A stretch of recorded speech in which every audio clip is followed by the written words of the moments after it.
Hi hello, स्वागत आहे सर्वांचं शिलाश्री क्रिएशन चॅनलमध्ये। तर आज तुम्हाला ना मी कटोरी ब्लाऊजची शिलाई दाखवणार आहे, स्टिचिंगचा व्हिडिओ। तर ह्याच्या अगोदर मी कटिंगचा व्हिडिओ अपलोड केला होता कटोरीच्या ब्लाऊजची। तर त्यावेळी तुमचं बरंचसं कमेंट होते की ताई शिलाईची व्हिडिओसुद्धा टाका म्हणून। तर त्यासाठीच मी हा व्हिडिओ घेऊन आले। तर इथं ना मी पहिल्यांदा ब्लाऊज कटिंग करून घेतला। तर ह्याची ना शॉर्टच बाही आहे।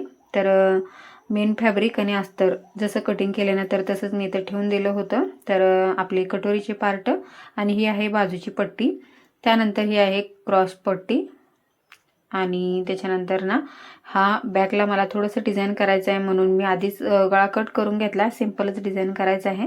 बऱ्याच वेळेला काय होतं की एक ब्लाऊजला ना एकाच बाजूला धडे असते, तर पाठीमागे डिझाइन करायचं असलं की थोडंसं अवघड जाते। पण आता थोडीशी धडे राहिले तर त्याची मी डिझाइन करणार आहे, दाखवेल तुम्हाला पुढे जाऊन मी। आणि आता कसं होतं माहिती आहे का, प्रत्येकांना डिझाईनचा ब्लाऊज पाहिजे असतो आणि दोन्ही बाजूला जर काट असले तर होतं व्यवस्थित डिझाइन, पण एकाच बाजूला असली तर थोडंसं राहतं। त्यामुळे मग डिझाइन सिंपलमध्येच मी करणार आहे। तर कस्टमरने सांगितले की मला जसं म्हणजे जेवढं काट राहील तेवढ्यापासूनच मला डिझाइन करून द्या म्हणून।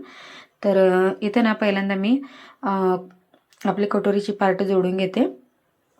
मी सुरुवात प्रत्येक ब्लाऊजची ना सुरुवात इथूनच करते, कटोरीच्या पार्टपासूनच। दोन्ही आपलं मेन फॅब्रिक आणि अस्तरचं जे फॅब्रिक आहे ते ना वेगवेगळं करून घ्यायचं पहिल्यांदा। त्यानंतर आपलं मेन फॅब्रिक आहे ना समोरासमोर करायचं आणि हे सुद्धा अस्तरचं कापडसुद्धा समोरासमोर करायचं। मी केलं ना त्या पद्धतीनं इथं बघू शकता। आता मी बाजूची पट्टीसुद्धा तसंच करते। पहिल्यांदा आपलं मेन फॅब्रिक आहे ते समोरासमोर करून घेतलं, त्याच्यानंतर ही बाजूची पट्टी अस्तरची जी पट्टी आहे ना तर ते समोरासमोर केले, जेणेकरून काय होतं की असं परफेक्ट आपलं पार्ट तयार होतात। बऱ्याच वेळेला काय होतं की कापडाला ना म्हणजे उलटं सुलटं काही समजत नाही आपल्याला, एकसारखंच प्लेन कापड असतं तर त्यावेळेला ना कन्फ्यूज होते। आपण काय करतो, बाजूला ठेवून दिलेलं असतं आणि एक एक पार्ट उचलून घेतो आणि मग जोडायला घेतो। तर ते नवीन शिकणाऱ्यांना ना ते कळत नाही। बऱ्याच वेळेला आम्हाला सुद्धा तसं होतंय, पण मी शक्यतो तसं करत नाही आता, असंच करते म्हणजे आपल्याला शिवायला बरं पडते, म्हणजे अजिबात चुकत वगैरे नाही आहे त्यामुळं। तर इथं आम्ही बाजूची पट्टीसुद्धा जोडून घेतली। त्याच्यानंतर आता क्रॉस पट्टी, तर हे सुद्धा मी पहिल्यांदा अस्तर बाजूला ठेवून दिलं। त्याच्यानंतर आपलं मेन फॅब्रिक आहे तो समोरासमोर करायचं आणि अर्धा इंच आतमध्ये सोडत ना आपण जेवढं शिलाई देण्यासाठी वाढवलेलं असतं ना कापड, तर तेवढं इथे मी शिलाईमध्ये घेतेच। तर इथं अर्धे इंच ना बरोबर होईल एवढं मी आतमध्ये सोडलेलं आहे कापड। आणि आता ह्याची मी कटिंग करून घेते सगळं एक्स्ट्राचं जे कापड आहे ते। आणि अस्तरचं जे आपलं ब्लाऊज कटिंग करत असताना ना आपलं मेन फॅब्रिक आहे ना तर तो एक्स्ट्राच ठेवायचा आहे, कारण शिलाई करताना ना इकडं तिकडं होत असतं कापड। बऱ्याच वेळेला काही कापड ना म्हणजे असं सरकत वगैरे असतात तर ते खूप दमवतात, त्यामुळे असं एक्स्ट्रा ठेवायचं जेणेकरून आपल्याला कटिंग करायला लागलं तरी लागू देत, पण एक्स्ट्रा ठेवायचं जेणेकरून आपल्या ब्लाऊज शिवताना ना आपल्याला काही प्रॉब्लेम येत नाही। तर आता मी क्रॉस पट्टीला ना दाबटीप देऊन घेते। आपलं अस्तरचं जे बाजू आहे ना तर तिकडच्या बाजूला मी आतलं कापड फोल्ड केलेलं आहे आणि दाबटीप देऊन घेतलेलं आहे। असं दाबटीप द्यायचं जेणेकरून ना फिनिशिंगमध्ये आपलं ब्लाऊज येतं। आता बऱ्याच जणी मला म्हणतात ताई तुमचे ब्लाऊज खूप छान दिसतात दिसायला एकदम फिनिशिंगमध्ये। तर असं आपण छोट्या छोट्या गोष्टी जर लक्षात ठेवल्या ना की मग आपलं ब्लाऊज एकदम फिनिशिंगमध्ये दिसतं। आपण कंटाळा करायचं नाही। बऱ्याच वेळेला काय होते की एक टिप मारले की आपण जाऊ दे काय होते असं सोडून देतो, पण त्या ब्लाऊजला ना एवढं फिनिशिंग येत नाही आपल्याला पाहिजे तसं, त्यामुळं। तर आता क्रॉस पट्टी जोडून झालेलं आहे, मी आता बाहीसुद्धा जोडून घेते। बाहीसुद्धा तसंच करायचं आपल्याला, समोर समोर ठेवायचं आणि मग जोडून घ्यायचं आहे। आणि इथं मी या बाहीला सुद्धा ना 1 इंच वाढवलेलं असतो, वरती शिलाईमध्ये अर्धा इंच जाते, खालच्या शिलाईमध्ये ना सुद्धा ना आपल्याला अर्धा इंच घ्यायचं आहे। तर इथं ना मी एक्स्ट्राचं कापड शिवल्यानंतरच कटिंग करून काढलेलं आहे। आपलं जे काट आहे ना तर ते काटोकाट मी प्लेन असं बघत ना शिलाई मारलेलं आहे। ह्यात सुद्धा आपल्याला दाबटीप दिलं तरी चालतं, पण तसंही आपल्याला असं वरून टीप मारायचं, त्यामुळे मी दाबटीप देत नाही। जर तुम्हाला ब्लाऊज फिनिशिंगमध्ये नवीन असाल तर तुम्हाला फिनिशिंगमध्ये शिवायचं असेल तर तुम्ही दाबटीप जरूर द्या म्हणेल मी। तर इथे मी वरून ना एकदम काटोकाट म्हणजे थोडंसंच एक रेषीव इतकंच आपल्याला कापड सोडून ना टीप मारून घ्यायचे। त्याच्यानंतर अस्तरला सुद्धा मी वरच्या बाजूला टीप मारून घेतली, जेणेकरून एक्स्ट्राचं जे कापड आहे ना तर ते कटिंग करून काढण्यासाठी। त्यानंतर आता दुसऱ्या बाजूला सुद्धा सेम तसंच टीप मारून घ्यायचे। तर हे बघू शकता एकदम छान असं आपलं फिनिशिंगमध्ये बाही तर रेडी झालेलं आहे। आणि आता दुसऱ्या बाजूला सुद्धा मी तसंच करते, अर्धा इंच आपलं जेवढं कापड वाढवले तेवढं ना आतमध्ये मी कापड सोडत नाही, इथं टीप मारून घेते आणि एकदम सरळ लाईनच मी इथं टीप मारलेला आहे. बघत बघतच करायचं आहे, कारण आपलं काठ आहे ना म्हणजे असं वरती खालती होऊ नये त्या पद्धतीने. आता ही बघू शकता मी एकदम असं परफेक्ट लाईन आपली आलेली आहे काठोकाठ. आणि आता ह्याच्यावरती सुद्धा ना मी अशी टीप मारून घेते. एकदम कापड ना आपल्याला प्लेन करत शिवायचं आहे. बऱ्याच वेळेला काय होतं, कापड जर म्हणजे मऊ वगैरे असेल तर हे थोडंसं काठ आहे त्याला हे चालून जातं, पण दुसरं एखादं कापड ना असं मऊ वगैरे असलं ना तर ते गोळा वगैरे होतात. त्यामुळे शक्यतो दाबटीप मारायला चांगलं. आणि मला आता सवय झालेली तर मी असंच करते. आणि आता ह्याची सुद्धा मी एक्स्ट्राचं जे सगळं कटिंग कापड आहे ना कटिंग करून काढली. तर आता हे सगळं मी बाजूला ठेवून देते, जे आपलं तयार पार्ट आहेत ते. आणि आता हे जे जोडून घेतलेले पार्ट आहेत ना, तर ह्याचे सगळं अस्तर कटिंग करून घेते मी आता.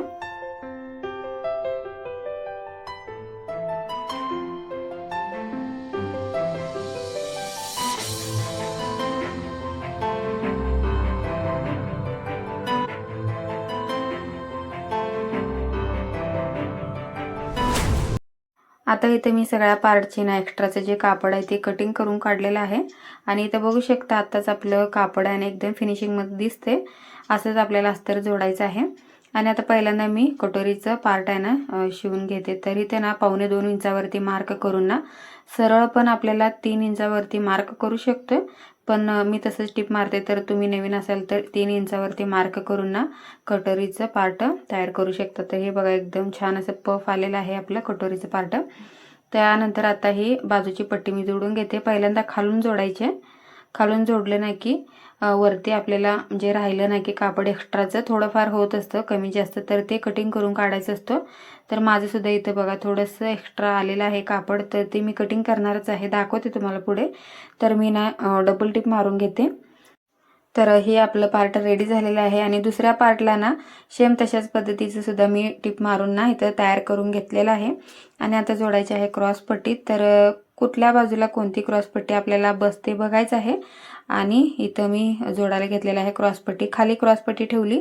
आपलं जे मेन कापड आहे ना तर त्याच्यावरती टिप मारायचं आहे. आणि बघून आपल्याला करायचं आहे, हे थोडंसं म्हणजे लक्षपूर्वकच केलं पाहिजे. त्याच्यानंतर वरून फोल्ड केल्यानंतर आतलं कापड आपण फोल्ड केल्यानंतर वरती आपलं अस्तरचं कापड आलं पाहिजे, तरच आपलं कटोरीनं आपलं जे पार्ट आहे ना ते सरळ तयार होतं. तर हे सुद्धा खूप महत्त्वाचं गोष्ट आहे बरं का. नाहीतर अस्तरचं जोडलं तर इथं वरच्या बाजूला अस्तरचं सुद्धा येऊ शकतं कापड, त्यामुळे. तर आता मी ते पार्ट तयार करून ठेवली. आता मी जोडणार आहे हुक पट्टी. तर हो, आपलं जे कटोरीचं पार्ट आहे ना तो सरळ ठेवायचा आणि त्याच्यावरती हे अस्तरचं कापड ठेवून ना हुकपट्टी आपल्याला जोडून घ्यायचं आहे. इथं सुद्धा ना मी अर्धा इंच आत कापड सोडले. आणि इथे एक्स्ट्राचं जे कापड आहे ते कट करून काढायचं आणि इथं दाबटीप देऊन घ्यायची. त्यानंतर आता ही जर जास्त मोठं कापड असेल तर आतमध्ये असं फोल्ड करायचं, नसेल तर मग आपलं सिंगलसुद्धा आपण पट्टी इथं दुमडू शकतो. तर हे बघू शकता एवढं म्हणजे 1.25 इंच वगैरे हे आलं पाहिजे पट्टी. तर आता ही आपली हुकपट्टी तयार झालेली आहे. आता इथं बघा थोडंसं एक्स्ट्रा कापड राहिलं होतं ना तर ते मी कट करून काढलेलं आहे. आणि अशा पद्धतीचं आपला तो पार्ट तयार झाला आहे. आणि आता ही त्यानंतर आता आयपट्टी जोडणार आहे. त्यासाठी मी पाठीमागच्या गळ्याचं कापड राहिलं होतं ना तर तोच घेतला. आणि आयपट्टीसाठी थोडंसं आपल्याला कापड मोठंच लागतं. तर आतमध्ये ना फोल्ड असलेलं मी कापड थोडंसं ठेवलं. आणि इथं मी बाकीचं कट करून काढलं. आपलं जे फ्रंट पार्ट आहे ना तो उलटं ठेवायचा आणि आतमध्ये अर्धा इंच सोडायचं आहे. आणि मग असं फोल्ड करायचं आहे कापड. आणि मधोमध टिप मारायचं आहे, कारण आपल्याला कडेला आय करायचे आहेत, त्यामुळे तर मधीच मारायचं आहे. एकदम असं कडेला पण नाही मारायचं. जर कडेला जर टिप मारत तरी मोठा टिप मारायचा. आणि परत उसवता येईल असं करू शकतो. ते परत एखाद्या व्हिडिओमध्ये मी तुम्हाला दाखवेल. तर आता मी आयसुद्धा करून घेतली आणि ते ठेवून दिलं बाजूला. आता हे बॅकचं पार्ट आहे. तर हे ना मी असंच आपलं जे पार्ट म्हणजे कटोरीचे पार्ट वगैरे जोडलं ना तर तसंच जोडायचं आहे. आणि ह्याचंसुद्धा ना एक्स्ट्राचं मी सगळं कापड कटिंग करून काढले. आणि आता ही पट्टीपासून ना मला अशी डिझाईन करायची होती, त्यामुळे मी ते व्यवस्थित ठेवून ना मार्क करून ती पट्टी जोडून घेतली. आणि मग इथे मी पाठीमागचं टक्स देते. तर टक्ससाठी ना अर्धा इंच म्हणजे अर्धा इंचावरती टिप मारायचं. आणि वरती ना 4 इंचापर्यंत आपल्याला तसं क्रॉसमध्ये घ्यायचं आहे. माहीत असेल बऱ्याच जणांना ब्लाऊज शिवतात, तरीसुद्धा सांगते मी तुम्हाला. तर वरच्या बाजूला मी थोडंसं डबल टिप मारून घेतली, कारण उसवायला नको वगैरे. आणि आता बॅकचं पार्ट सरळ ठेवायचं आहे आणि फ्रंटची जी पार्ट आहेत ना कटोरीची ते उलटं ठेवायचं आणि मग आपल्याला शोल्डर जोडायचं आहे. तर शोल्डरमध्ये सुद्धा अर्धा इंच कापड सोडायचं वरती, कारण आपण ना माप घेताना उंचीमध्ये 1 इंच वाढवलेलं असतो ना, तर खालती अर्धा इंच जातो आणि वरती अर्धा इंच, तर त्यासाठीच आपल्याला 1 इंच वाढवायचा असतो. आता इथे मी दोन्ही बाजूची शोल्डर जोडून घेतलेलं आहे अर्धा इंचावरती. तर एक्स्ट्राचं जे कापड वगैरे आलेलं ते सगळं कट करून घेतलं. ते दोरा वगैरे आलेलं ना कट करून काढायचं, कारण आपलं ब्लाऊज एकदम फिनिशिंगमध्ये दिसलं पाहिजे त्यासाठी. आणि आता इथे मी गोट करणार आहे, त्यासाठी ना जे आपलं ब्लाऊज कटिंग करून झाल्यानंतर राहिलेलं कापड असतं ना, तर तो घेतला आहे आणि 1-1 इंचावरती ना, म्हणजे साधारणतः 1-1 इंच होईल इतकं मी क्रॉसपट्टी काढून घेते. इथं तिरकं करायचं आपल्याला, गोटसाठी तिरकीच पट्टी घ्यायची, तरच गोट छान येते. आणि आता इथं कापडला ना डिझाईन असल्यामुळं उलटं सुलटं असतं, त्यामुळे बघून इथं जॉईंट देऊन घ्यायचं आहे. तिरकं करूनच इथे जॉईंट द्यायचं. तर हे बघा मी कसं तिरकं करते कापड तसं, आणि व्यवस्थित असं आपल्याला पाहिजे तेवढी पट्टी इथं मोठी करून घ्यायची आणि एका बाजूला टिप मारून घ्यायचं. थोडंसं अर्धा इंच किंवा त्यापेक्षा कमी होईल इतकंच इथं आतमध्ये कापड ना फोल्ड करून टिप मारून घ्यायची आहे. इथं मी मोठंच टिप ठेवलेलं आहे, त्यामुळं कापड थोडंसं गोळा होत होते, त्यामुळं मी पुढं असं ओढते. जसं ओढलं ना की गोळा वगैरे होत नाही त्यामुळे.